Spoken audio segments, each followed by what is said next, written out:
ಸುರಕ್ಷತಾ ಕ್ರಮಗಳನ್ನು ಮರೆತು ಕಾನೂನು ಬಾಹಿರವಾಗಿ ಸರಕು ಸಾಗಣೆಯಂತೆ ಶಾಲಾ ಮಕ್ಕಳನ್ನ ಜೇನು ಕೃಷಿ ಅಧ್ಯಯನ ಮಾಡಲು ತೆರೆದ ಪಿಕಪ್ ಮತ್ತು ಟಿಪ್ಪರ್ನಲ್ಲಿ ಕರೆದುಕೊಂಡು ಹೋದ ಬಗ್ಗೆ ಸಾರ್ವಜನಿಕರು ಆಕ್ರೋಶವನ್ನ ವ್ಯಕ್ತಪಡಿಸಿದ ಘಟನೆ ಬೆಳ್ತಂಗಡಿ ತಾಲೂಕಿನ ಬಳೆಂಜೆ ಗ್ರಾಮದಲ್ಲಿ ನಡೆದಿದೆ. ಇತ್ತೀಚೆಗಷ್ಟೇ ಶತಮಾನೋತ್ಸವ ಕಾರ್ಯಕ್ರಮವನ್ನು ಅದ್ದೂರಿಯಾಗಿ ನಡೆಸಿದ ಸರ್ಕಾರಿ ಉನ್ನತೀಕರಿಸಿದ ಹಿರಿಯ ಪ್ರಾಥಮಿಕ ಶಾಲೆ ಬಳೆಂಜದ ಪ್ರಭಾರ ಮುಖ್ಯೋಪಾಧ್ಯಾಯ ಕಿರಣ್ ಎಂಬವರ ನೇತೃತ್ವದಲ್ಲಿ ಶಾಲಾ ಮಕ್ಕಳನ್ನ ಕೆಎ 21A 8776 ನಂಬರಿನ ಪಿಕಪ್ ಮತ್ತು ಕೆಎ 702596 ನಂಬರಿನ ಟಿಪ್ಪರ್ ವಾಹನದಲ್ಲಿ ಜೇನು ಕೃಷಿ ಅಧ್ಯಯನದ ಹೆಸರಿನಲ್ಲಿ ಸ್ಥಳೀಯ ನಾಲ್ಕೂರು ಬಳಿಯ ಅನಿಲ್ ಫಾರ್ಮ್ಗೆ ಕರೆದುಕೊಂಡು ಹೋಗಿ ಬಳಿಕ ವಾಪಸ್ ಶಾಲೆಗೆ ಕರೆದುಕೊಂಡು ಬಂದಿದ್ದಾರೆ.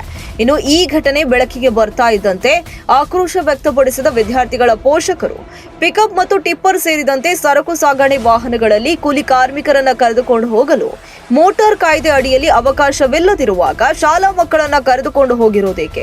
ಅದಲ್ಲದೆ ಈ ರೀತಿ ಕರೆದುಕೊಂಡು ಹೋಗಿ ಶಾಲಾ ಮಕ್ಕಳಿಗೆ ಏನಾದರೂ ಅನಾಹುತ ನಡೆದ್ರೆ ಯಾರು ಹೊಣೆ ಎಂದು ಮುಖ್ಯೋಪಾಧ್ಯಾಯ ಕಿರಣ್ ಅವರನ್ನ ತರಾಟೆಗೆ ತೆಗೆದುಕೊಂಡಿದ್ದಾರೆ.